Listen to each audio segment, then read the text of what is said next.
अस्सलाम वालेकुम नाज़रीन, आप लोग सब कैसे हैं। उम्मीद करती हूँ कि आप सब ठीक ठाक होंगे। अल्लाह ताला का शुक्र है कि मैं भी ठीक ठाक हूँ। दुरूद पाक पढ़ते हैं, अस्सलातु वस्सलामु अलैका या रसूल अल्लाह। बिस्मिल्लाहिर्रहमानिर्रहीम पढ़ के अपनी रेसिपी को हम स्टार्ट करते हैं। आज मैं आप लोगों के लिए बहुत ही मज़ेदार मीठा ज़र्दा बनाने लगी हूँ।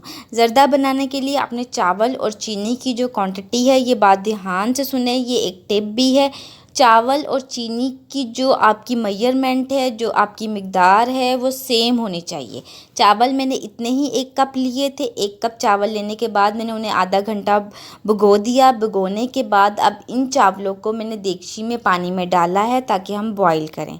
बॉईल करने के लिए मैंने बॉईल करने के लिए पानी ले लिया, उसमें चावल डाल दिए। अब ये ज़र्दा रंग है, लौंग हैं और इलायची है।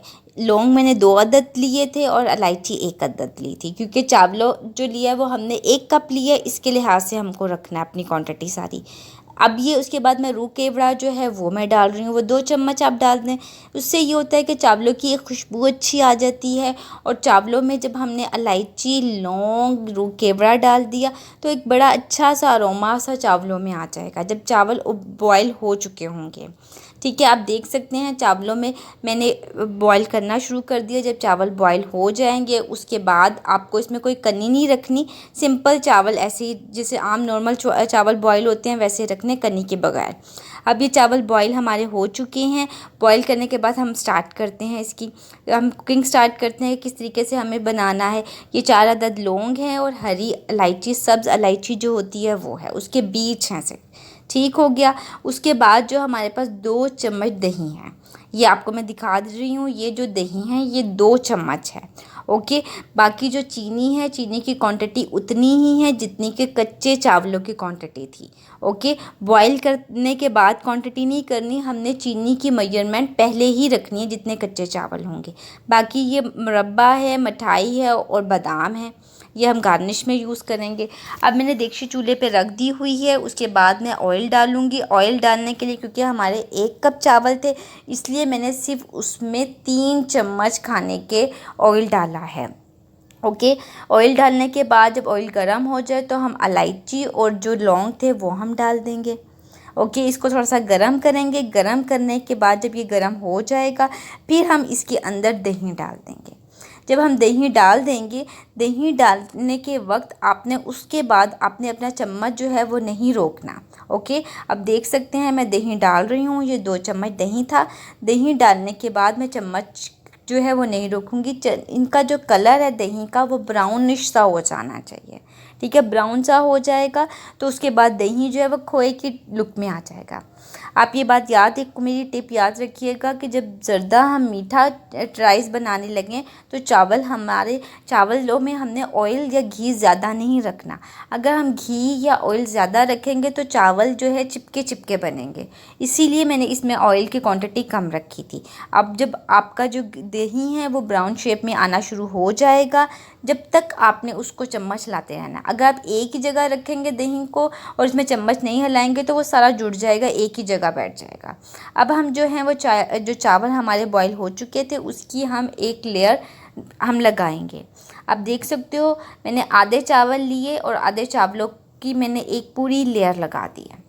आप इस तरीके से राइस बनाएंगे, आपके चावलों का जो ज़र्दा है वो कभी भी ख़राब नहीं होगा, कभी भी आपका कच्चा नहीं रहेगा और इसके अलावा आपके चिपके चिपके चावल नहीं बनेंगे। अब मैंने जो चीनी थी उसकी भी आधी लेयर लगा दी हुई है। अब आधा कप ले लिया हुआ है, उसकी मैं आपके सामने जो है वो लेयर जो है वो लगा दूँगी और जो चीनी है वो आधा कप रख दूँगी। अब जो बाकी राइस बचे थे वो भी हम एक लेयर की सूरत में रख देंगे।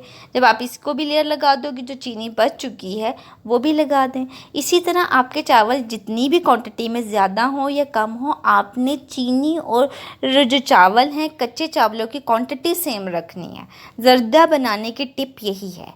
ओके, और इसमें जो हमने ऑयल डालना है वो कम डालना है। ऑयल जो है वो चावलों में कभी भी ज़्यादा ना डालें, इसलिए कि जो चावलों में ऑयल ज़्यादा होगा तो वो चिपके चिपके से बन जाएंगे।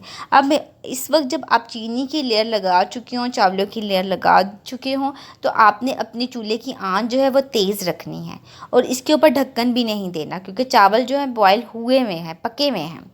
हमने जस्ट अब इसमें जर्दे के स्टेप में हमने इसको ढकना नहीं है, हमने चूल्हे की तेज़ आंच रखनी है। जब आप देखें कि चूल्हे की आंच तेज़ है और चावल और चीनी ने पानी छोड़ दिया हुआ है और पानी कम होना शुरू हो गया हुआ है, तो आप एक दफ़ा चम्मच से देख लें कि कितना पानी रह गया और चावलों की क्या कंडीशन है। जब आपको लगे कि चावल जो है वो ड्राई होना शुरू हो चुके हैं, चीनी जो है वो उसकी जो चाशनी है वो उसमें जज़्ब होना शुरू हो चुकी है, उसके बाद आप क्या करेंगे कि आप देख सकते हो इस कंडीशन पे मैंने चूल्हे की आंच आहिस्ता कर दूंगी और मैं चावलों को दम पे रख दूंगी। इस वक्त आपने उसके ऊपर ढक्कन दे देना है। आप इस वक्त ढक्कन दे दो और उस वक्त अगर इस टाइम पे आपको चावल आपके कच्चे लगें या आपको कुछ भी ड्राई लग रहा हो तो आप इसमें दूध डाल सकते हो। आप 2-3 चम्मच इसमें दूध डाल दें, इससे चावल आपके कभी भी कच्चे नहीं रहेंगे, चिपके हुए नहीं होंगे, ज़र्दा बहुत अच्छा बनेगा। जैसे कि आप देख सकते हैं कि मेरा ज़र्दा जो था वो कितना अच्छा लग रहा है। गार्निश के लिए आप कुछ भी कर सकते हैं। ठीक है नाज़रीन, जो मेन टिप्स थी राइस की वो मैं आपको बता चुकी हूँ। उम्मीद करती हूँ कि आपको मेरी रेसिपी अच्छी लगी होगी। मेरी वीडियो को शेयर करें, लाइक करें। अल्लाह हाफिज़।